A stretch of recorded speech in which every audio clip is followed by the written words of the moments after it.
जी अस्सलाम वालेकुम स्टूडेंट्स। आज हम कर रहे हैं Adam Smiths definition of economics. First definition of economics जो कि father of economics Adam Smiths की तरफ से प्रेजेंट की गई थी।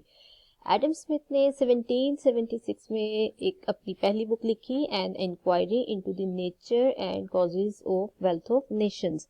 इस बुक में इकोनॉमिक्स को डिफाइन किया गया as economics is a science of wealth. ठीक है।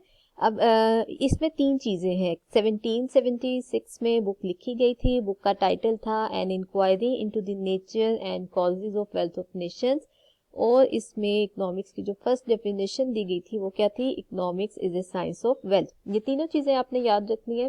नॉर्मली पेपर में एमसीक्यूज में इससे रिलेटेड क्वेश्चन पूछे जा सकते हैं कि बुक लिखने का जो ईयर था वो कौन सा था, बुक का टाइटल क्या था, और बुक में इकोनॉमिक्स को डिफाइन कैसे किया गया था। ठीक है। अब हम डिटेल में इसको देखते हैं कि बेसिकली डेफिनेशन जो है वो है क्या। Economics is a science of wealth.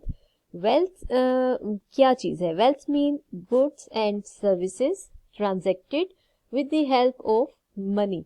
इस बुक में एडम स्मिथ ने वेल्थ को डिस्कस किया है। वेल्थ के 4 डिफरेंट एस्पेक्ट्स जो हैं वो डिस्कस किए गए हैं। नंबर 1 पे है production of wealth, exchange of wealth, 3 पर है distribution of wealth and consumption of wealth. One by one हम ये सारे एस्पेक्ट्स जो हैं उनको अब डिटेल में देखते हैं कि ये असल में है क्या। नंबर 1 पे आ जाता है प्रोडक्शन ऑफ वेल्थ। किस तरह से वेल्थ को प्रोड्यूस किया जाता है। वेल्थ को हमने कहा क्या होती है? That mean goods and services.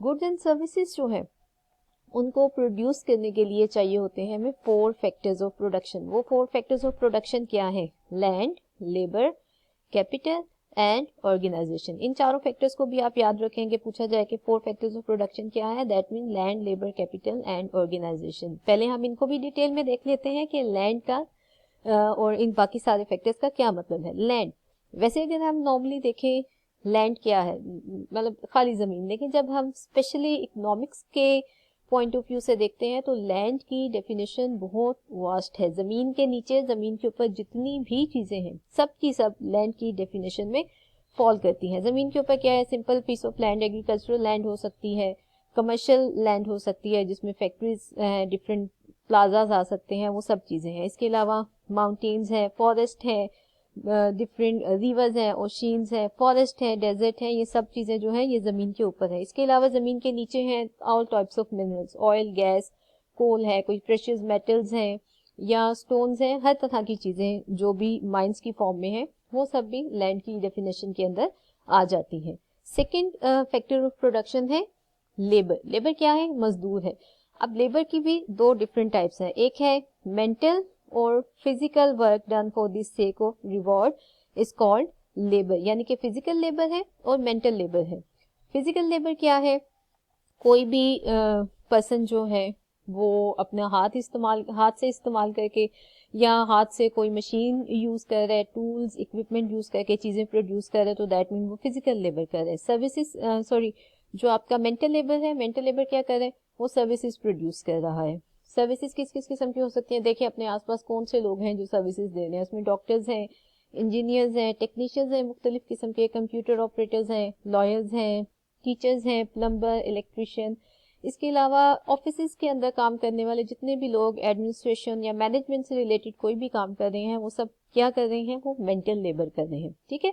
तो गुड्स प्रोड्यूस करने वाले जितने भी लेबर्स हैं वो कौन से हैं? वो फिजिकल लेबर में आते हैं, और जो सर्विसेज दे रहे हैं वो सब के सब मेंटल लेबर के अंदर कंसिडर किए जाएंगे।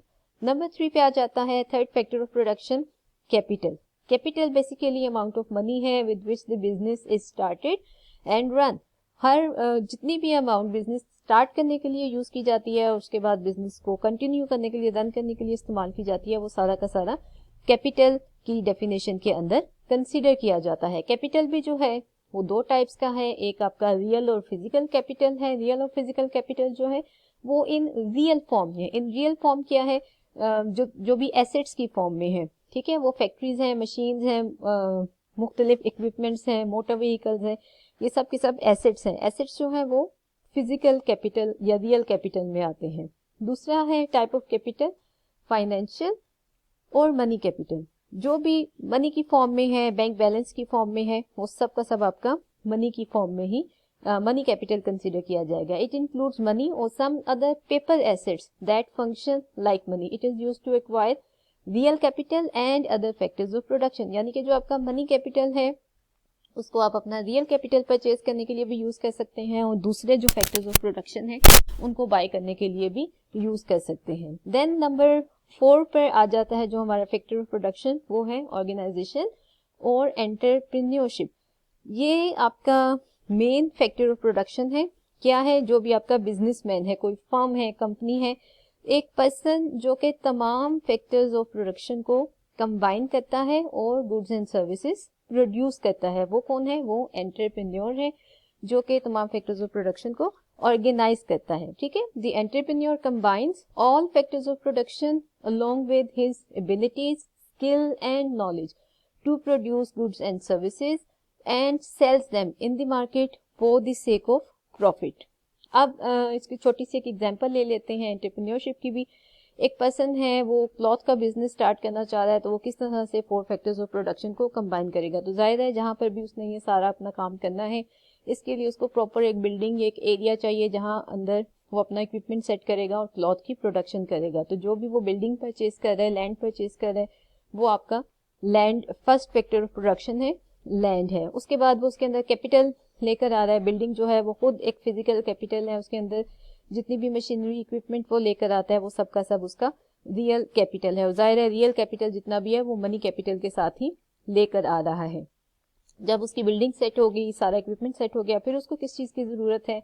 जितने भी रॉ मटेरियल्स हैं उसको कपड़े में कन्वर्ट करने के लिए उसको मशीनरी और इक्विपमेंट का तो उसने अरेंज कर लिया, लेकिन उसको साथ में लेबरर्स भी चाहिए हैं जो कि ये सारा काम करेंगे. वो लेबरर्स कितने हायर करने हैं वो सारे हायर करेगा और उसके बाद जो है अपना बिजनेस कैरी कर लेगा. इस सारे प्रोसेस को करने के बाद जो है क्लॉथ प्रोड्यूस किया जाएगा. ठीक है. तो ये सारा बताया जा रहा है कि किस तरह से 4 फैक्टर्स ऑफ प्रोडक्शन जो है वो कंबाइन होते हैं तो गुड्स जो है वो प्रोड्यूस होना स्टार्ट होती है. ऑर्गेनाइजेशन या एंटरप्रेन्योरशिप जो है उसकी भी 3 डिफरेंट फॉर्म्स हैं. नंबर 1 पे आ जाती है आपकी सोल प्रोप्राइटरशिप है. सोल प्रोप्राइटरशिप जिसमें सिंगल ओनर होता है बिजनेस का.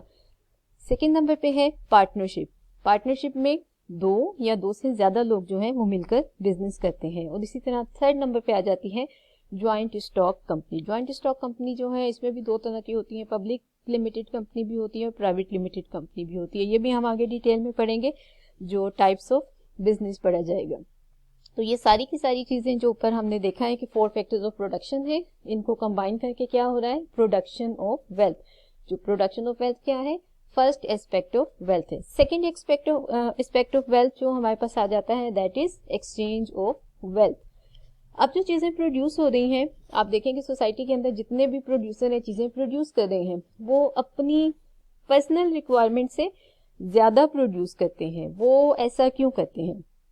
अपनी चीजें जो वो प्रोड्यूस कर रहे हैं अपनी जरूरत की अपने पास रखते हैं और जो भी एक्स्ट्रा होता है वो किसी दूसरे पर्सन को दे देते हैं जिसको उसकी जरूरत होती है. पहले वक्तों में बार्टर सिस्टम ऑफ एक्सचेंज होता था, यानी कि गुड्स फॉर गुड्स, चीजों के बदले चीजें लोग आपस में एक दूसरे के साथ एक्सचेंज कर लेते थे. आजकल जो है बार्टर सिस्टम नहीं है. हम अपनी तमाम चीजें जो है वो मनी को यूज करके एक्सचेंज करते हैं. सारा दिन हम एक्सचेंज करते हैं. कोई भी किसी भी शॉप पे जा रहे हैं, पैसे देके अपनी जरूरत की हर चीज जो है वो ले आते हैं. तो हम क्या करें? हम एक्सचेंज कर रहे हैं. मनी देके अपनी जरूरत की चीज ला रहे हैं. अब आप सपोज किसी ग्रोसरी स्टोर पे गए हैं, वहां से ग्रोसरी परचेज किया, आपने ग्रोसरी आइटम्स ले लिए, पैसे किसको दिए? शॉपकीपर को दिए. वो शॉपकीपर जो है उसको अगर कोई बीमार है, उसने डॉक्टर के पास जाना है, वो डॉक्टर के पास जाएगा, डॉक्टर के पास उसकी फी देगा. तो उसने क्या किया? डॉक्टर की सर्विसेज ली है और उसको पैसे दे दिए. अब वो डॉक्टर के पास जो गया, डॉक्टर को मे बी किसी भी किस्म की फर्नीचर की जरूरत है या कोई उसने इलेक्ट्रॉनिक आइटम्स लेनी है, वो जाके मार्केट से ले रहा है. तो ये क्या हो रहा है? प्रॉपर हर स्टेज के ऊपर एक्सचेंज हो रही है, मनी की एक्सचेंज हो रही है, वेल्थ की एक्सचेंज हो रही है. ठीक है. तो सारा दिन आप देखें हम डिफरेंट चीजें खरीद रहे हैं, कुछ लोग बेच रहे हैं, कुछ लोग खरीद रहे हैं. तो ये सब का सब क्या हो रहा है? एक्सचेंज ऑफ वेल्थ हो रहा है. एक्सचेंज ऑफ वेल्थ जो है उसके नतीजे में गुड्स एंड सर्विसेज एक पर्सन से दूसरे पर्सन तक चली जाती हैं और एक पर्सन की सर्विसेज भी इसी तरह दूसरे के पास जाके एक्सचेंज हो जाती हैं. अब ये एक्सचेंज को आप समझ लें कि ट्रेड है, ट्रेड ऑफ एवरी टाइप. ये पर्सन टू पर्सन भी है और फिर कंट्री टू कंट्री भी हो सकती है, ग्रुप टू ग्रुप भी हो सकती है। थर्ड एस्पेक्ट ऑफ वेल्थ क्या है? Distribution of wealth. अब एक्सचेंज के रिजल्ट के तौर पे हर पर्सन को जो गुड्स एंड सर्विसेज मिलती हैं वो उसका शेयर ऑफ वेल्थ है, ठीक है। As a result of the exchange of wealth, whatever goods and services an individual or a class of the society gets in 1 year is his or her share from the national wealth produced in a year. This is called distribution of wealth. अब ये जो exchange के नतीजे में हर किसी के हिस्से में जो कुछ भी आता है वो जरूरी नहीं है कि सबके पास बराबर आए। कुछ लोग जो हैं उनके पास ज्यादा होता है, वो रिच हैं, कुछ जो पुअर हैं उनके पास कम चीजें आती हैं। तो ये क्या है? ये अनइक्वल डिस्ट्रीब्यूशन ऑफ वेल्थ है। कभी भी आप ये नहीं कह सकते कि किसी भी सोसाइटी के अंदर जो है वो इक्वल डिस्ट्रीब्यूशन ऑफ वेल्थ हो रही है। हर सोसाइटी में जो है हर किसी का शेयर ऑफ वेल्थ जो है वो डिफरेंट होता है। बहुत सारी चीजों के ऊपर बेस कर रहा होता है कि कौन कितना काम कर रहा है, किस तरीके से जो है चीजें उसके पास आ रही हैं जा रही हैं, वो उसकी बेस पे सारा डिसाइड होता है कि किसके पास कितनी चीजें जाएंगी। तो ये mostly unequal distribution of wealth ही हो रही होती है और आपकी जो स्टेट है उसकी ये रिस्पॉन्सिबिलिटी होती है कि किस तरह से उसने इस अनइक्वल डिस्ट्रीब्यूशन ऑफ वेल्थ को जो है कम से कम लेवल पर लेकर आना है। फिर आ जाता है हमारा fourth aspect of wealth, consumption of wealth है। सारी जो चीजें पीछे हम देख रहे हैं, प्रोडक्शन हो रही है, एक्सचेंज हो रही है, डिस्ट्रीब्यूशन हो रही है, उसका अल्टीमेट पर्पस क्या है? कंजम्पशन करना। कंजम्पशन क्या है? जो भी चीजें हैं, सर्विसेज हैं, जब आप उनको इस्तेमाल कर लेते हैं तो दैट मीन्स आप उनको कंज्यूम कर रहे हैं। खाना, फूड आइटम्स कोई भी खरीदे हैं, खा लिए, उनकी कंजम्पशन होगी।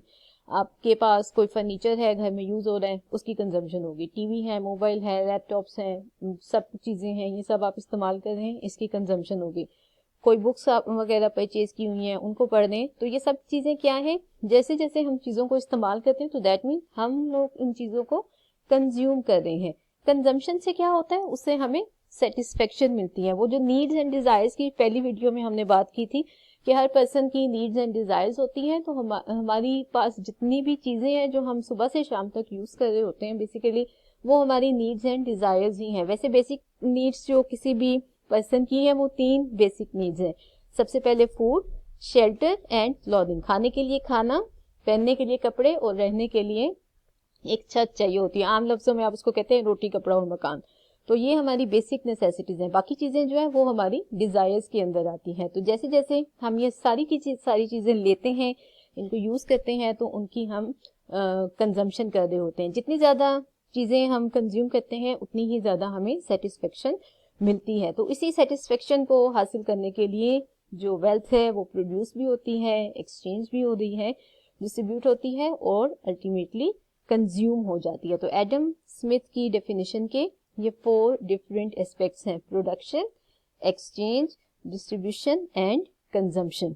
डेफिनेशन कंप्लीट करने के बाद हम इसको देखते हैं कि इसकी क्रिटिसाइज करने वाले लोग जो हैं उन्होंने क्या कहा। क्रिटिसाइज करने वाले लोगों ने कहा कि ये कैसा सब्जेक्ट है जो सिर्फ और सिर्फ वेल्थ को फोकस कर रहा है, ये स्पिरिचुअल वैल्यूज को, फ्रेंडशिप को, ब्रदरहुड, इन सब चीजों को जो है इग्नोर कर रहा है। कुछ लोगों ने कहा ये डिस्मल साइंस है, कुछ लोगों ने तो कहा ये पिग फिलोसफी है, और कुछ लोगों ने कहा कि it is just is science of bread and butter. ठीक है, तो क्रिटिसिज्म करने वाले बहुत सारे लोग थे, लेकिन अगर हम देखें कि वाकई ही ये सब्जेक्ट जो है कैसा है, तो उसके लिए हमें देखना है कि देखिए हर चीज के नेगेटिव यूजेस भी होते हैं और उनके पॉजिटिव यूजेस भी होते हैं।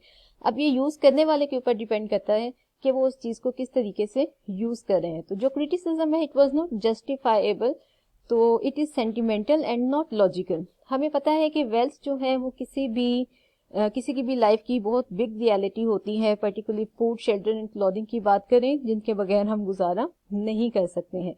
वेल्थ जो है वो खुद कोई बुरी चीज नहीं है, बल्कि इसका जो यूज है वो बुरा या अच्छा हो सकता है। ठीक है, इसको हम गुर्बत को खत्म करने के लिए यूज कर सकते हैं, ठीक है ना। तो इसके बगैर हम गुर्बत अपनी सोसाइटी के अंदर से खत्म नहीं कर सकते हैं। बहुत सारे पुअर्स हैं, बहुत सारी पुअर नेशन हैं, पुअर लोग हैं, तो उनको sufficient food and clothing provide करने के लिए वेल्थ जो है वो बहुत जरूरी कंसिडर की जाती है, और उसको हम स्टडी ऑफ इकोनॉमिक्स के बगैर नहीं कर सकते हैं। तो क्रिटिसिज्म करने वाले लोग जो थे, उनका क्रिटिसिज्म हम कह सकते हैं कि जस्टिफाइबल नहीं था। वेल्थ हमारी लाइफ की एक बहुत बड़ी रियलिटी है जिसको हम इग्नोर नहीं कर सकते हैं।